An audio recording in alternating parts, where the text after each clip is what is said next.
से डाउन आ रही है तो यहाँ पैसिव ऑर्डर का क्लस्टर है, तो मार्केट उस वक्त तक ऑब्जर्व होती रहेगी जब तक ये नंबर ख़त्म नहीं होता। ख़त्म होगा तो फिर इस तरीके से मार्केट चलेगी।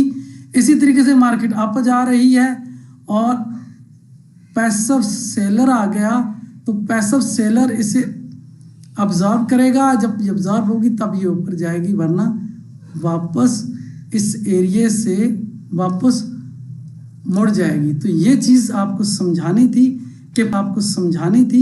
कि पैसिव और एग्रेसिव। अब इसकी सिंपल लॉजिक क्या हो सकती है, और भी इसको एक्सप्लेन करने की कोशिश कर रहा हूँ कि मार्केट अगर होगी कि अगर पैसिव ऑर्डर है, बड़े बड़े ऑर्डर्स आ रहे हैं तो ये पैसिव ऑर्डर्स हैं, क्योंकि बड़े बड़े ऑर्डर्स आ रहे हैं तो मूव नहीं हो रही, ऑर्डर्स का पता लगता है। तो हम अगली स्लाइड पे आ चुके हैं।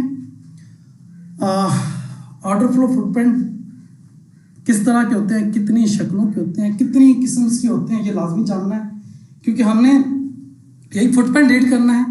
तो फुटप्रिंट कितनी किस्मों के हैं, कितनी उसकी कहते हैं शेप्स हैं, उसके बारे हमें मालूमात होनी बहुत ज़रूरी है। तो हमारे पास मैंने वैसे तो बहुत सारे हैं, मैंने यहाँ 4 तर्ज के रखी है आपके सामने।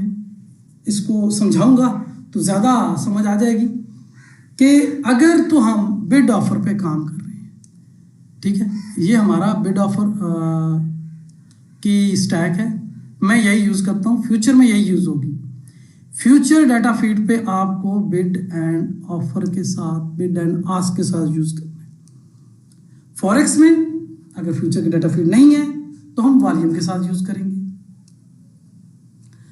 अक्सर लोग बारीकियां ढूंढते हैं, यानी ये जो बिड एंड ऑफर पे ऑर्डर्स हैं वो इनको उतने अच्छे से रीड नहीं कर सकते या किसी इंडिकेटर में समझ नहीं आती। तो हम एक और ऑप्शन होता है डेल्टा बार, डेल्टा फुटप्रिंट, ठीक है। अब डेल्टा बार मैंने कहीं देखा है, वो इस तरह का होगा कि उसमें ऑर्डर के साथ आपको पता चलेगा प्लस लिखा आएगा और जहाँ नेगेटिव डेल्टा होगा वहाँ माइनस लिखा आएगा, तो उससे हमें अंदाज़ा हो जाएगा